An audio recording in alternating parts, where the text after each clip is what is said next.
नमस्कार दोस्तों। दोस्तों इट सीम्स ऑपरेशन सिंदूर अभी भी चल रहा है। सच बता रही हूँ मतलब मज़ा आ गया मुझे तो सुन के। हमारे जवान लगे हुए हैं, रावलपिंडी में भी अटैक हुआ है, लाहौर में भी अटैक हुआ है। मुझे तो लगता है यार बलोच भाइयों आप लोग मतलब यार कर ही दो यार। मतलब आप 75 साल से ज़्यादा तक की आपकी लड़ाई चल रही है पाकिस्तान से। मैं तो कहूँगी यार मौका लो और अपने देश को आज़ाद करा लो अगर पॉसिबल हो। मतलब सी मैं मतलब I am also trying to understand कि कितना ईजी होगा ये, क्योंकि वो कंटिन्यूसली अटैक कर रहे हैं। बट यार ये 15-20 सोल्जर मारने से क्या होगा। गुड टाइम कि इंडिया भी एक साइड से स्ट्राइक कर रहा है। आप भी पूरा स्ट्राइक करके अपना देश ले लो यार। मतलब जान लगा दो। अब तो मुझे लगता है ये बहुत बेस्ट टाइम है अपना देश जो है वो काट के अपना देश अपने आप ले लेने का। बलोच भाइयों को मैं कहना चाहूँगी और बहनों को मैं कहना चाहूँगी कि यार अपना देश आज़ाद कराने का इससे अच्छा मौका आपको नहीं मिल सकता। आप ले लो। और हमारे भारतीय जवान, आप लोग को सैल्यूट है यार, सैल्यूट है। आप लोग जितनी मेहनत कर रहे हैं, आप लोग जितना शौर्य दिखा रहे हैं, हम भारतीय आपके लिए कृतज्ञ हैं। थैंक यू सो मच जो आप लोग कर रहे हैं।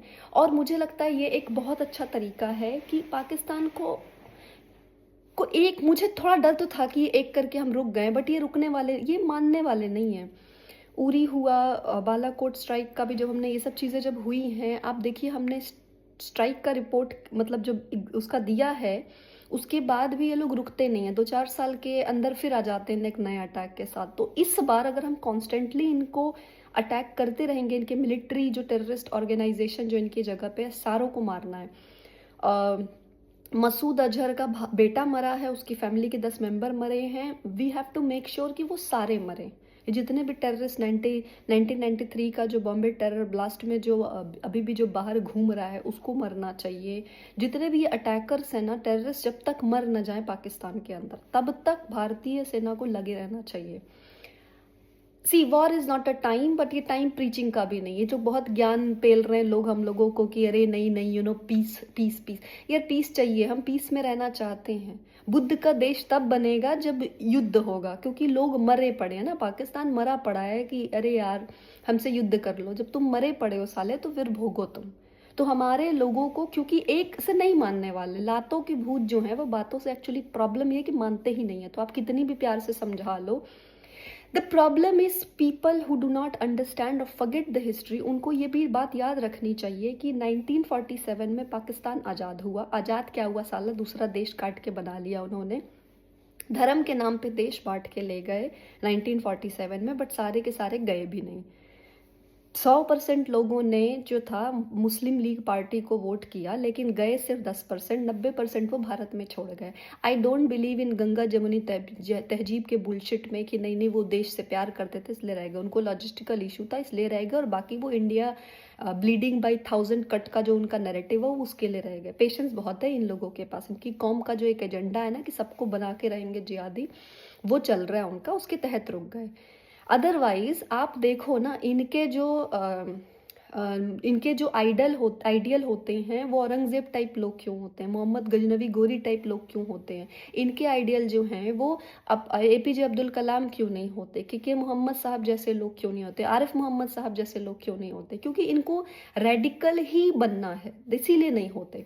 Anyway, not trying to digress the topic, but आप रियलिटी समझो कि जो कौम गई है ना धर्म के नाम पे, 2 देश बांट के ले गए ये बांग्लादेश एंड पाकिस्तान, मतलब बाद में खुद कट के अलग हो गए हैं। इनको उसके बाद भी चैन से रहना नहीं है। 1948 में इन लोगों ने हमारे पे अटैक किया कश्मीर पे, और जब कश्मीर का हथिया लिया, क्योंकि उस टाइम हमारी पोजिशनिंग इतनी स्ट्रांग नहीं थी, और नेहरू जी की गलतियां मैं कहूँगी इसमें, जिसकी वजह से इनके पास आज भी हमारा कब्जा किया हुआ लैंड रख रखा है इन लोगों ने। 65 में साले हम पे अटैक करते हैं, 71 में अटैक करते हैं, 1993 में अटैक करते हैं, 2002 में हमारे पार्लियामेंट पे अटैक करते हैं, फिर 10 टेररिस्ट भेज के हमारे मुंबई सिटी में 2008 का जो मुंबई टेरर अटैक है वो करते हैं, 1993 में सीरियल बॉम्ब ब्लास्ट करवाते हैं मुंबई में। उसके बाद साले 2016 में ये हमारे ऊपर अटैक कराते, 2019 में हमारे ऊपर अटैक कराते हैं, और अब फिर पहलगाम में कराते हैं। ये मेन बताया मैंने। इसके अलावा जो छुटपुट बम फोड़ रहे हैं, ये कर रहे हैं, उसको तो आप छोड़ ही दीजिए। प्रॉब्लम इसकी इस कंट्री से बात कैसे की जाए। इस कंट्री से बात करने की कोशिश की गई है। आप देखो ना, 1965 में हम लाहौर तक घुस गए थे, हमारी सेना बट हमने जीती हुई लैंड इनको वापस कर दी। 71 में भी हम जीती हुई लैंड जो था वो हम इनको वापस करके गए। 1991 में भी एलओसी को हम चाहते तो खिसका सकते थे, लेकिन हमारे यहाँ जो हम एक फॉलो करते हैं, कह लो एक भारतीय संस्कृति है, ये जो सनातनी संस्कृति है कि हम किसी पे ज़बरदस्ती कब्जा नहीं करेंगे, ये एक संस्कृति फॉलो करते हैं। बट मुझे लगता है हमें अपना थोड़ा टाइम हो गया है चेंज करने का। जगह देश परिभाषा के हिसाब से चीज़ों को बदलना चाहिए। देश काल परिस्थिति का तो विवरण जो है महाभारत में भी है, गीता में भी कृष्ण ने कहा है कि युद्ध करो। जब ज़रूरत है, जब आपको कोई मारने आ रहा है, सब कुछ ईश्वर में अर्पण करके आपको युद्ध करना पड़ता है। तो क्यों नहीं सीख रहे हैं हमारे यहाँ के लोग?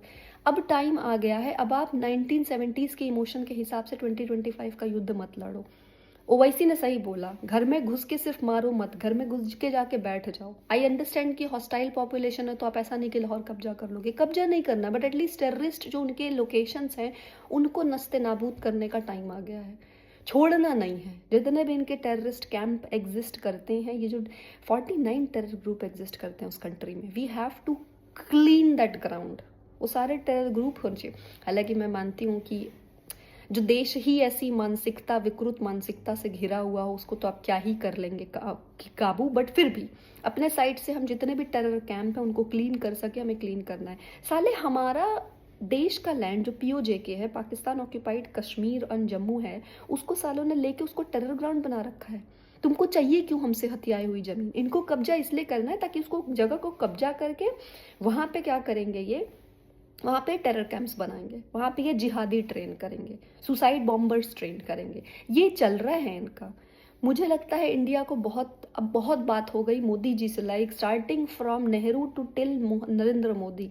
सबने बहुत कोशिश की पाकिस्तान के साथ बात करने की। एक चीज़ भारतीय प्रधानमंत्री को और भारतीय राजनीति में लोगों को ये बात समझना चाहिए कि पीस से बात हो सकती है, बट सामने वाला अगर पाकिस्तान हो तो ये लॉजिक अप्लाई नहीं होता। वो देश आपसे प्यार से रहना ही नहीं चाहता।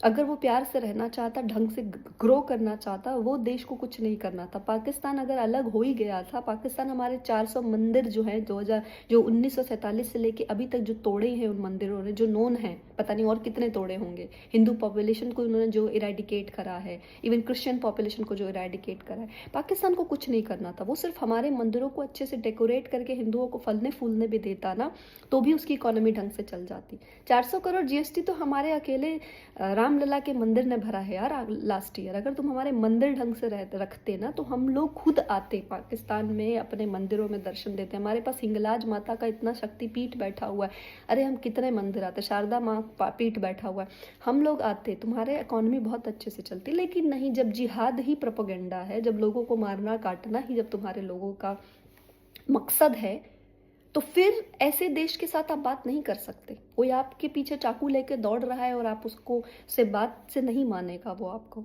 तो मुझे लगता है वो peace with Pakistan is not a logical idea at all. तो ये भारतीय लोगों में सारे प्राइम मिनिस्टर को इस बात के बारे में अब आई होप कि समझ गए हैं नरेंद्र मोदी जी ऑलरेडी। वो आज नहीं, मुझे लगता है वो 9 साल पहले इस बात को समझ चुके हैं, इसीलिए वो इग्नोर कर रहे थे। मतलब ऐसे लोगों को आप इग्नोर भी नहीं कर सकते हो यार। आखिर हमारा जो PM था वो इग्नोर ही तो कर रहा था पाकिस्तान को, उनसे उसमें भी चैन नहीं है। क्योंकि इनकी जो वैलिडेशन है वो तब तक बनी रहती है जब ये दिखाते हैं, अपने आप को कंपेयर कराते हैं इन टर्म्स ऑफ इंडिया, अपने आप को कम्पीट कराते हैं इन टर्म्स ऑफ इंडिया। ये वाली बात है। और पाकिस्तान की कोई औकात नहीं है भारत के सामने। वो एक तुच्चा सा राष्ट्र है, राष्ट्र भी कहना बेकार है उसको। ऐसे लोगों को आप रख के पेलो, इनको साला बाढ़ लगा दो, इनका पानी, इनका गला सुखा दो, इनके पे कंटिन्यूसली टेरर स्ट्राइक करते रहो। जिनके भी इतने टेररिस्ट अटैक, इनके जो सेंटर्स हैं उस पर अटैक करते रहो। सिंपल सी बात है यार, मैं तो सीधे बोलूंगी, आटे के साथ घुन पिसता है। अगर इनके लोग जो हैं, अगर वो सपोर्ट कर रहे हैं टेररिस्टों को, आपने सुना नहीं, वीडियो में रील आई है भाई, हमारे यहाँ का 1993 का जो क्या नाम है उसका, मजूर अजहर मसूद जो करके है, इनका मौलाना है वो। अब देखो ना इनके लोकल लोगों की, जिहादी नहीं बनेंगे। जब टेररिस्ट आतंकवादी जो है आपका आइडल रहेगा तो आप कैसे बनेंगे? आप टेररिस्ट तो बनेंगे ना। ये वाली प्रॉब्लम है। मुझे लगता है बहुत सही जा रहा है। We have to continue. बहुत ज़रूरी है हमें कंटिन्यू करना। बाढ़ अल्लाह सालों के देश में देश का अस्तित्व तो बचना नहीं चाहिए, या तो इनको इतना एकदम परेशान रखो कि ये मुंह ना खोल सकें, और दैट्स द ओनली वे। जब तक आप इनके गर्दन पे लात रख के नहीं खड़े रहोगे ना, तब तक ये चूं चपट करते ही रहेंगे। तो गर्दन पे लात रखने का टाइम आया है। We have to do this. I think this time we should not stop, we must do this. हमको उलझाना भी नहीं है अपने आप को वॉर में, बट स्मार्टली इंडिया खेल, मोदी जी खेल तो गए, मतलब हमारी भारतीय सेना का भी इसमें शौर्य है of course. It's not like कि मोदी जी खुद गए हैं रफेल लेके, लेकिन काम बहुत सही हुआ है, स्ट्रेटजी बहुत सही बनाई गई है, and I think we have to continue.